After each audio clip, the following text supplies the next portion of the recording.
안녕하세요. 지리산 유기농 밥상입니다. 나무꾼은 오늘 제1 농장에 와서 바로 토생수를 분무를 하고 있습니다.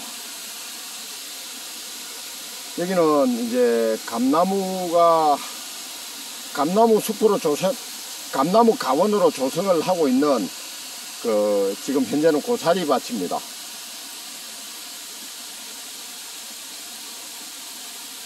이 농사를 지으면서 뭐라고 말씀드려야 됩니까? 유산균 이런 걸 분무를 하는 거는 효과가 눈에 보이려면은 눈에 보이지를 않습니다. 그죠? 효과가 눈에 보이지 않는데 유튜브라든가 이런 영상을 보고 효과가 있을 거라 그런 기대를 하면서 이 바루를 그러니까 토생수를 살포를 하고 있거든요. 효과가 있을지 없을지 참 가늠하기가 어렵습니다. 이제 제가 생각을 할 때는요,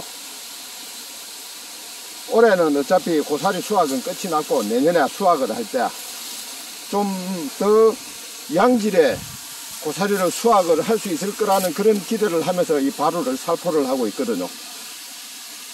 지금 이 바루 살포 농도는 600리터에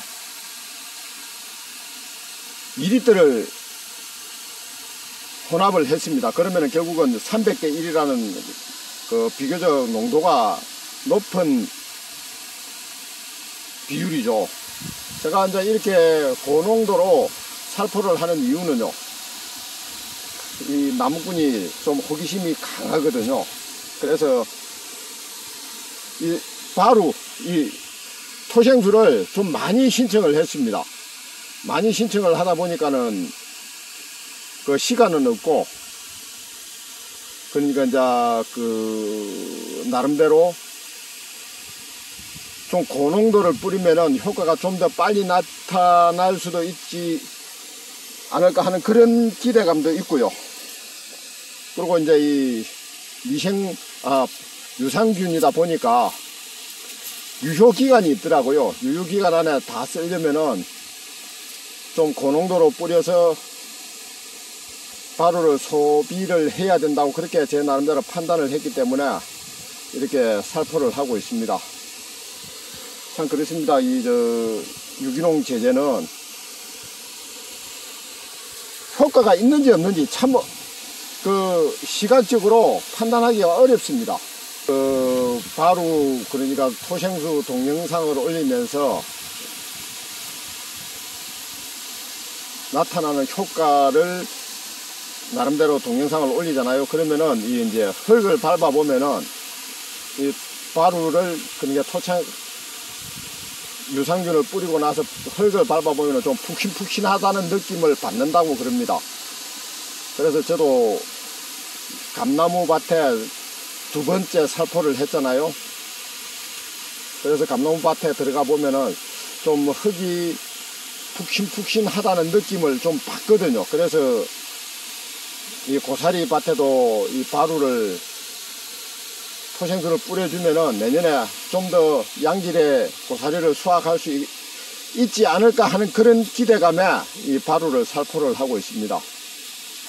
어떤 작물을 재배하든지 간에요, 퇴비를 하고 비료를 하고 농약을 치는 거는 생산성을 높이기 위해서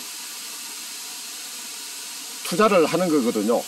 그런데 이 화학농약이나 화학비료를 투여를 하면은 그 효과가 눈에 보입니다. 그러면은 일하는데 좀 흡족한 거 있지 않습니까? 그죠? 내가 이만큼 고생을 했더니, 이만큼 투자를 했더니 효과가 눈에 보이는구나. 그렇게 생각을 하면은 참 투자를 하기가 쉬운데, 이 유기농 농사를 짓다 보면요,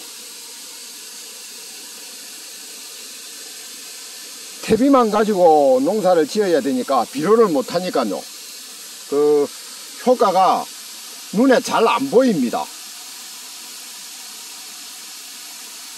이제 저도 제일 처음 먼저 이 유기농 농사를 지을 때요, 그냥 퇴비 유박만 가지고 농사를 지으니까 감이 자잔하더라고요.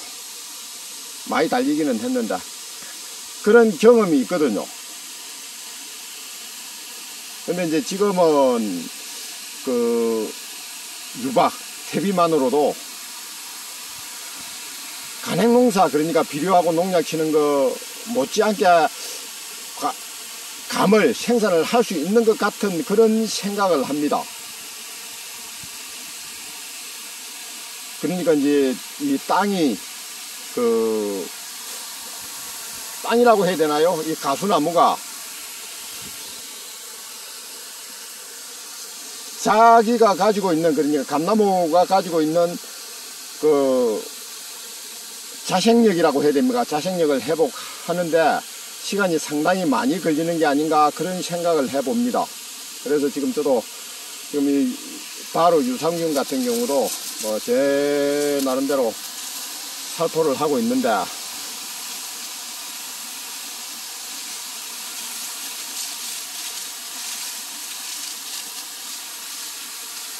아유, 여기는 꽃기나방 피해가 상당히 많이 발생을 했네요. 지금 이게 꽃기나방 피해거든요. 여기 피해가 막 발생을 했습니다. 한 번 더 꽃기나방 방제를 해 주어야 되는데 방제를 못해서 이렇게 피해가 발생을 하는 것 같은데, 가을철요, 이제 8월 말 9월 초에 다시 꽃기나방 방제를 한번 해줘야 되거든요. 그때는 신경 써서 두어 번 방제를 해줘야 되지 않을까, 그런 생각을 합니다. 어떤 병해충이든지 이 피해가 발생을 하면요, 참 손해가 막심합니다. 그렇기 때문에 좀 더 신경 써서 방제를 해야 되지 않을까, 그런 생각을 해봅니다. 어쨌든 지금은 유산균, 토생수라고 제일 처음에 소개를 하더만은, 뭐 친환경 토생수를 만드는데 뭔 문제가 있었는지 그건 잘 모르겠고요. 하여튼 간에 친환경 인정을 하는데 걸려가지고 바루라고 이름을 바꿨다고 그럽니다. 이제 뭐 더 이상 말썽이 생기지는 않을 거라, 그러니까 토생수를, 바루를 사용을 했다고 뭐라고 해야 됩니까, 농작물에 뭐 특별한 다른 성분이 검출되지 않을 거라, 그런 생각을 가지고 지금 이 바루를 살포하고 있는데,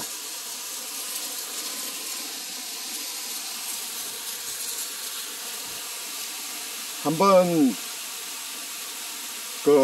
심사에서 탈락을 했다 그러면 사실 조금 찝찝한 그런 기분은 생기죠. 그래도 이제 작년에 제가 이 유튜브를 검색을 하면서 토생수에 대해서 큰 매력이 있다고 생각을 했거든요. 그래서 지금 또 토생수 바루를 살포를 하고 있습니다. 이 효과가 어떨지는 내년에 가시적으로 눈에 보이는 효과가 나타날지 아니면은 안 나타날지 그건 알 수가 없습니다. 그래도 일단 제 나름대로 최선을 다하기 위해서 이 바루 토생수 유산균을 살포를 하고 있습니다. 이 고사리 같은 경우도 다른 사람들 농장에 가보면요, 저 아래 보이는 쇠뜨기, 저런 게 전혀 없는 농장도 있거든요. 그런 농장에는 뭐 화학적으로 쇠뜨기 제초를 한다고 하더라고요. 그런데 이제 저는 전혀 화학적인 농약은 사용하지 않으니까 이런 쇠뜨기도 많이 있고, 다른 사람이 볼 때는 상당히 부실하게 이 농장을 관리를 하고 있습니다. 유기농으로 관리를 할 수 있는 게 하는 거는요, 이게 최선인 것 같아서 지금 뭐 크게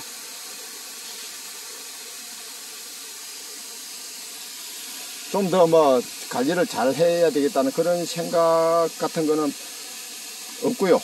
그냥 이대로 제 나름대로 유기농 자재를 사용을 하면서 생산량을 높이려고 노력은 할 겁니다. 그러지만은 어쨌든 유기농사를 짓는다는 그 신념은 잃지 않고 농사를 지을 겁니다. 예, 감사합니다.